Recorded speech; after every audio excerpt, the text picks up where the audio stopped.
Welcome. I'm Alice Alicia Jones, and this is another one of my Living Consciously videos. When I set this up for today, I had completely overlooked the fact that today is Good Friday.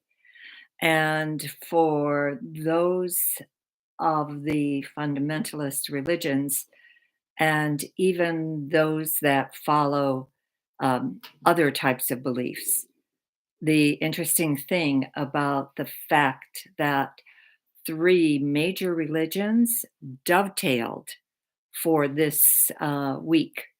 Um, Jewish religion experienced Passover, Catholic religion and fundamentalist religion experiences Holy Thursday, Good Friday, Holy Saturday, and Easter Sunday, and the Muslim religion experiences Ramadan.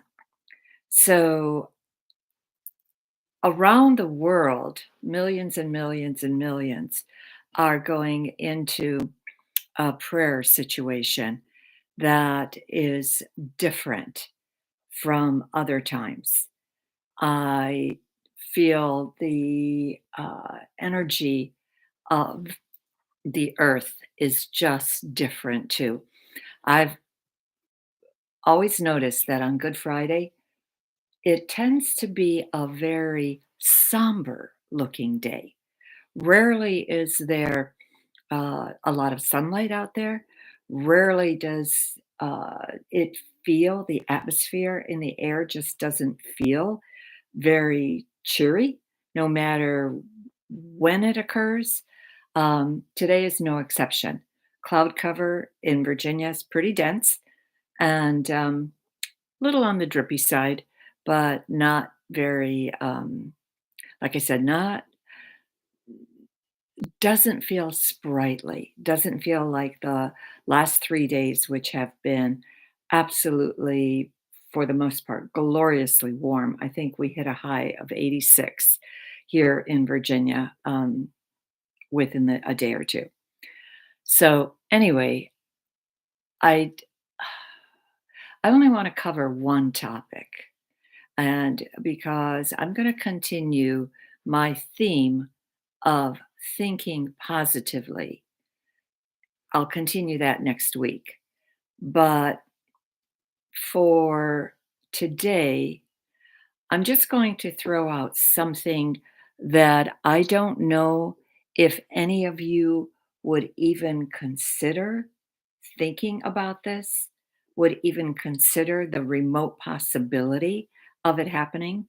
Because I know the first time I was told this, it was like, I literally thought it was blasphemy. And until I started my spiritual path and started reading different books, like the most influential book in my life is A Course in Miracles. The author is credited as Foundation for Inner Peace. It's a work that was given, it was like channeled work, it was a download given to a Jewish uh, professor at the Columbia School of Medicine Psychiatric Division. And she received the messages over a period of 7 years. And then at the end of the 7 years, she and Bill Thetford, her boss, who had been transcribing everything that she brought in, um, welcomed into their little group a gentleman called Ken Wapniak. And he's the one who took all the channeled material and put the paragraphing, the sentence structure, the titles of the chapters. He separated it into the form that you see today. Originally, it was sold as 3 books. Everything is now all compressed into 1 book. Probably the first, there was, and I can't remember if it's now 15,000 words or 150,000 words. I think it was 15,000 words that were so personal to Helen that it was edited out because she felt that this was personal information she just did not want to share. But there is a section in A Course in Miracles where the voice, which is as close as you're going to get to the author, the voice never identifies itself or himself or herself as to what it is, but you can tell from all the examples in A Course in Miracles that the voice is Christ, the person we know as Christ. And what was really influential to me was that when he made the statement in A Course in Miracles and said, "The whole purpose of my crucifixion was to show the world that it didn't matter how much they mutilated my body. They couldn't kill me. This was not meant to lay a guilt trip on us the way the fundamentalist religions do. I was raised Polish Catholic, and sin and guilt, staples of my religion, the religion I was born into. So, so that statement appears in A Course in Miracles. Then one of my friends and I started to study it in 1995, and by 1998, I was teaching it. I just thought it was the best thing that I had ever learned because it gave me a view of life that was diametrically opposed to every single thing I had been trained to believe. And Bill Thetford, who was Helen Suckman's boss, he said exactly the same thing. He said, as he continued to type in everything that Helen took down in shorthand, he said, if I believe what I am typing, what I'm transcribing, I will have to throw out every single thing I knew about um, religion because A Course in Miracles has nothing to do with religion. It is, it's been described as spiritual psychotherapy, and that's the best way that I know how to share it with you. Spiritual psychotherapy. It teaches you how to look at life through the eyes of God, through the eyes of spirit, through the eyes of the Christ consciousness. And I am very, very fortunate. I've been a facilitator at Sacred Circle since 2010, and I have a very small group, but a very loyal group of followers that show up every week, whether we're in person now, and we just have wonderful discussions. We usually get through about 3 paragraphs, sometimes 4, sometimes 5 in any given session.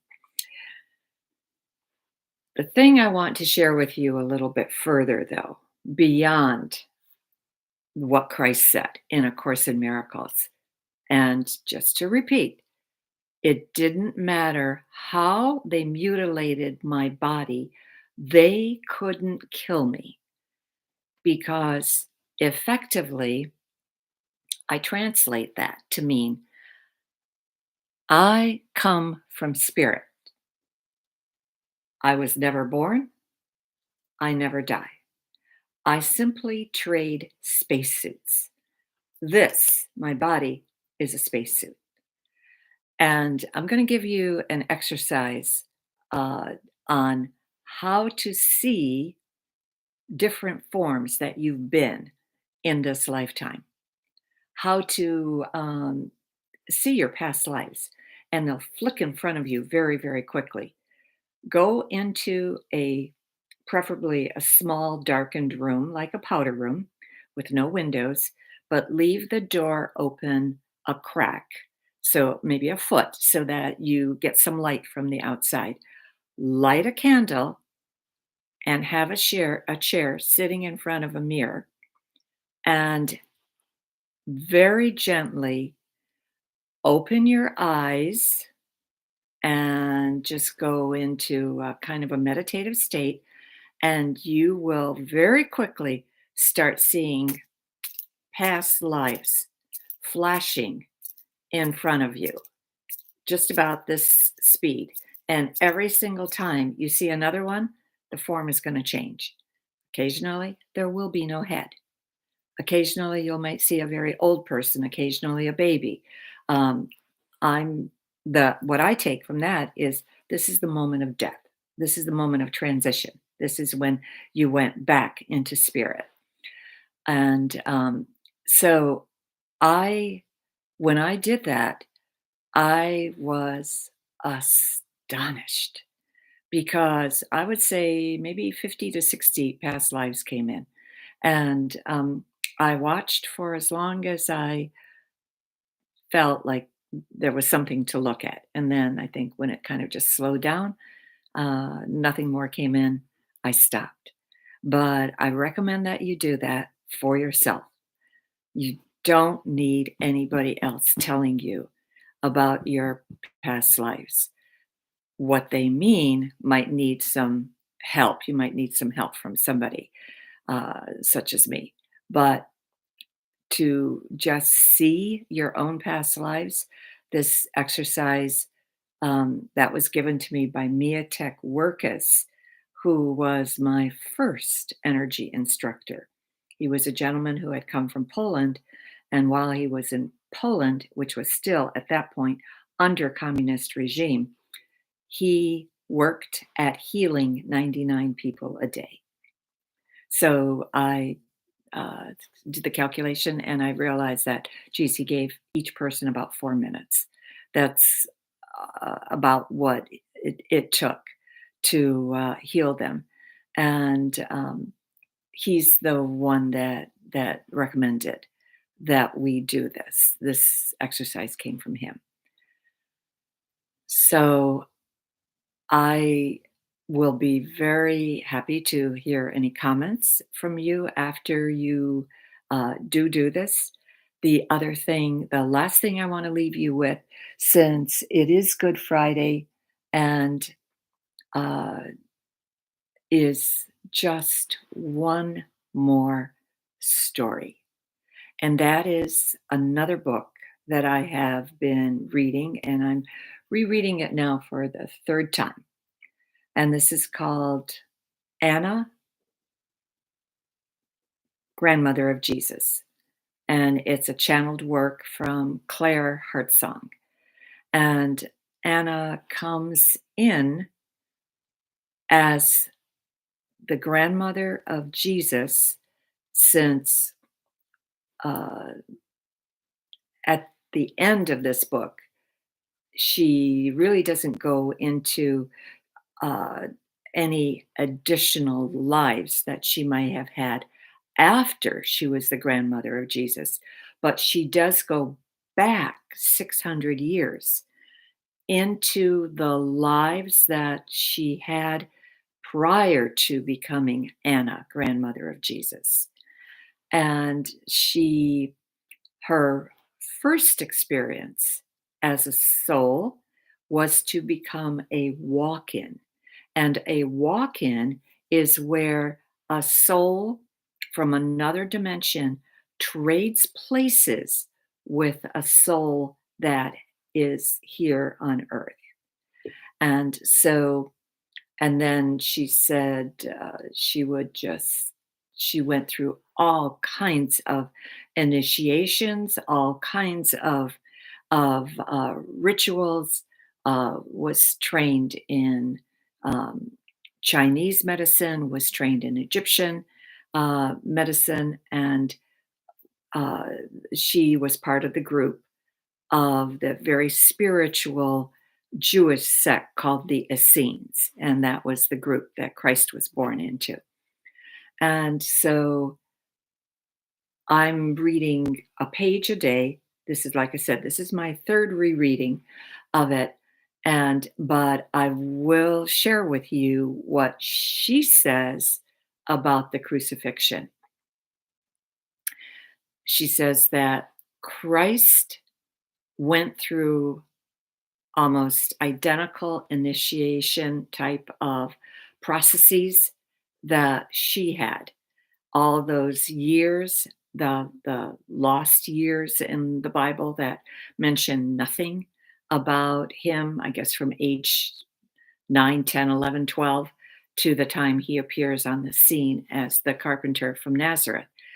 He had traveled from uh, countries. He had been in China, he had been in India, he had been in Egypt, and he had undergone many types of initiations to increase his understanding.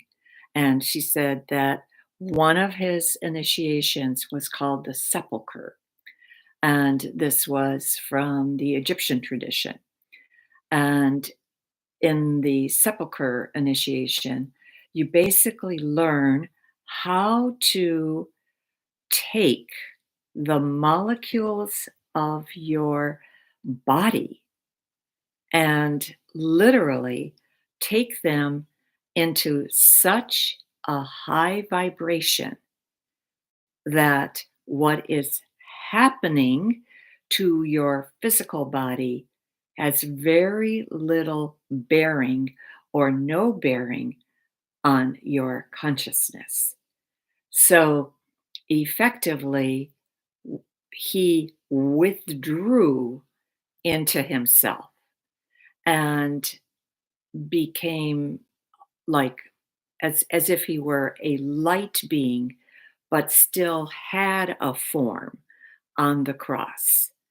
And when they took him down from the cross, he was in a state that she said she likens it to hibernation. And she said it's the same way that the animals have learned to withdraw their energies when they hibernate. Because if any of you watch nature, you will see that there are animals out there that can hibernate for 5, 6, 7 years. And then when the conditions are exactly right, they come out of hibernation, whether it's a type of fish or a type of frog or whatever it is. So anyway, he did this. And when they took him down from the cross, they cleaned all his wounds. They cleaned all uh, the stuff that had been embedded in his skin, and they put all kinds of anointing oils on him, pretty much the way the mummies were anointed, the ones that have been found, and along with the kings and queens that have been found, animals have been found, dogs, cats, especially cats, because cats were very sacred to the Egyptians. So, in the 3 days, well, it really wasn't quite 3 days, it was closer to 2 days, because within that period of time, Christ then, it's like reconstituted himself into a form that was recognizable by his disciples and especially Mary Magdalene. So, again, um, what I thought was blasphemy when I first heard it, because it was one of my Catholic friends that said to me as we were studying A Course in Miracles, all of a sudden she just blurts out, "What if Christ didn't die on the cross? What if he didn't die?" And I thought, "Oh my God, you were raised a Catholic. How could you even have that thought? How could you even think it?" But uh, I am absolutely convinced now that that's the case. He withdrew his consciousness. You have examples of that yourself every night when you go to sleep. You leave a body in your bed. Your spirit, in the form of your higher self, leaves to go back into spirit, because being in your body is very, very confining, very difficult for spirit. Spirit is limitless, and all of a sudden it has to pack itself into this tiny little form. And so it needs to escape. And the quickest way to brainwash somebody, keep them awake for 2 days. They will say anything to get you to let them sleep, because of the fact that they just cannot handle what is being done to them. But anyway, that's all I wanted to share for today. I will continue with the importance of positive thinking versus negative thinking and the damages that it does to you. So I wish you all a blessed day. I wish you a happy Easter. And if you have any comments that you'd like to share with me, uh, feel free to leave them. I will check them probably later this week, since I have family visiting, and that always makes me feel very, it just totally distracts me from everything else, because I try to give them my 100% attention because I see them so infrequently. So, anyway, have a great Easter, and thank you for being here. And we will, I will see you hopefully at the end of next week. Take care.